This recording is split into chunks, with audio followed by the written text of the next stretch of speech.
नमस्कार मित्रांनो, माय सपोर्ट या मराठी यूट्यूब चॅनलवर तुमचे सर्वांचे मनापासून स्वागत आहे। संपूर्ण महाराष्ट्रासाठी आताच्या क्षणाच्या सर्वात मोठ्या आणि महत्त्वाच्या ठळक बातम्या। राज्यात 10 धडाकेबाज निर्णय, उद्यापासून सर्वांना खुशखबर। 17 मे शनिवार काही मिनिटांपूर्वीच्या ह्या बातम्या आहेत। या संदर्भात सविस्तर माहिती या व्हिडिओत जाणून घेऊया। तत्पूर्वी तुम्ही माय सपोर्ट या मराठी यूट्यूब चॅनलवर नवीन असाल तर खाली दिलेल्या लाल रंगाच्या सबस्क्राइब बटनावर क्लिक करा आणि समोरील बेल आयकॉन क्लिक करा, जेणेकरून महाराष्ट्राच्या ताज्या बातम्या तुमच्यापर्यंत सर्वात आधी पोहोचतील। तर चला सविस्तर बातम्या जाणून घेऊया। तर बघा, पहिली सर्वात मोठी आणि महत्त्वाची बातमी। महाराष्ट्र राज्य मार्ग परिवहन महामंडळ म्हणजेच एसटी महामंडळ आपल्या प्रवाशांना सुरक्षित, आरामदायी आणि वक्तशीर प्रवासाचा अनुभव देण्यासाठी अत्याधुनिक तंत्रज्ञानाने सुसज्ज स्मार्ट बसेस लवकरच रस्त्यावर आणणार आहे। परिवहन मंत्री आणि एसटी महामंडळाचे अध्यक्ष प्रताप सरनाईक यांनी ही माहिती जाहीर करताना प्रवाशांच्या सोयी आणि सुरक्षेला प्राधान्य देण्याचा निर्धार व्यक्त केला। या नव्या उपक्रमामुळे प्रवासाचा अनुभवच बदलणार आहे। परिवहन मंत्री प्रताप सरनाईक यांनी माहिती दिली की एसटीच्या ताफ्यात लवकरच 3000 नव्या बसगाड्या दाखल होणार आहेत। या बसेस स्मार्ट प्रकारातील असतील, त्यामुळे प्रवास अधिक सुरक्षित, शिस्तबद्ध व अत्याधुनिक होणार आहे। त्यानंतरची सर्वात मोठी आणि महत्त्वाची बातमी बघा।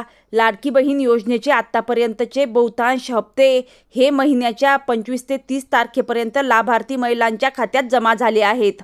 फक्त एप्रिल महिन्यातील 10वा हप्ता 2 दिवस उशिरा म्हणजेच 2 मे रोजी जमा झाला होता। आता मे महिन्याच्या हप्त्याबाबत लाभार्थी महिलांमध्ये उत्सुकता आहे।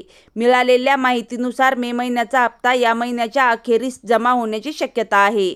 आज 17 मे असून पुढील 13 दिवसात म्हणजेच 30 मे पर्यंत 10वा हप्ता लाडक्या बहिणींच्या खात्यात जमा होऊ शकतो। मात्र महाराष्ट्र सरकारने अद्याप हप्त्याच्या नेमक्या तारखेची अधिकृत घोषणा केलेली नाही। त्यानंतरची सर्वात मोठी आणि महत्त्वाची बातमी बघा। लाडकी बहीण योजनेच्या लाभार्थी महिलांना स्वावलंबी बनवण्यासाठी बँकेतून 40,000 रुपयांचे कर्ज दिले जाणार आहे। उपमुख्यमंत्री अजित पवार यांनी याबाबत माहिती दिली आहे।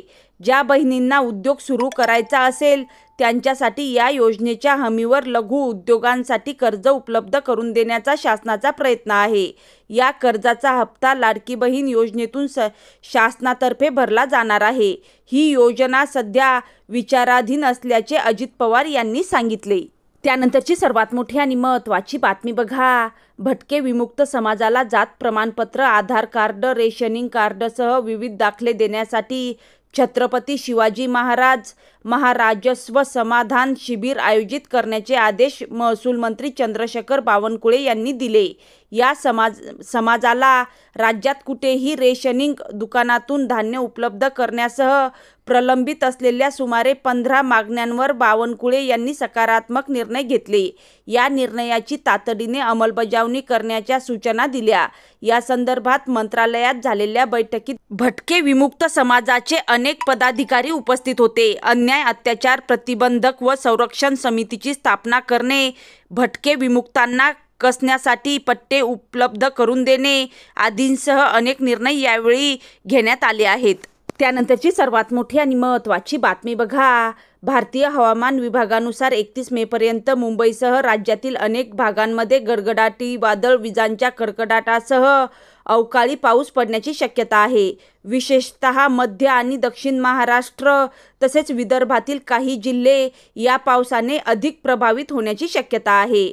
हवामान तज्ज्ञ माणिकराव खुळे यांच्या माहितीनुसार अरबी समुद्र आणि तेलंगणावर तयार झालेल्या चक्रीय वाऱ्याच्या परिणामामुळे पावसाची शक्यता वाढली आहे। या हवामान बदलाचा प्रभाव विशेषतः सिंधुदुर्ग, रत्नागिरी, सातारा, सांगली, कोल्हापूर, सोलापूर, धाराशिव, लातूर, बीड, परभणी, नांदेड, यवतमाळ, चंद्रपूर आणि गडचिरोली या जिल्ह्यांमध्ये अधिक जाणवेल।